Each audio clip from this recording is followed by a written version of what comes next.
So here I go again, preparing myself to make something out of epoxy, but you need to protect yourself first. So I'm wearing this gas mask. It's not really giving, but hey, you gotta do what you gotta do. Some nice gloves, and why didn't I remove this piece of hair out of my face? I have no idea. So for this project, I'm using Epoxy Plast 3D by Depon, and you have to start mixing. This one is a 2-to-1 ratio. That means 4 grams of A means 2 grams of B. So here you see me pouring it into the same cup and then mix it really well because you want it to be one emulsion because then it can harden. So here you see me mix, mix, mix, mix, mix, mix, mix. I do this for a couple of minutes, so I'm really sure it mixed well. And after the mixing, you have to set it aside for 5 to 10 minutes because then the bubbles can escape because you don't want bubbles in your project.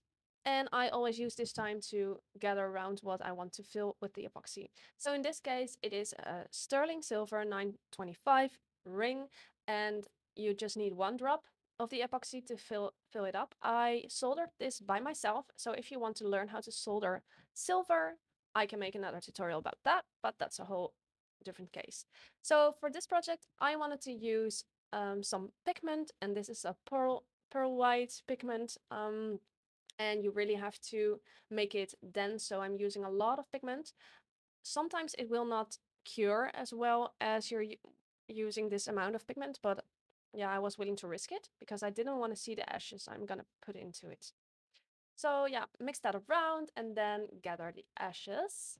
So here are the ashes I'm gonna use. When you want to pick up a little bit of ashes, just dip the tip of the wooden stick into the epoxy and then dip it into the ashes, so the ashes will naturally stick to the pick.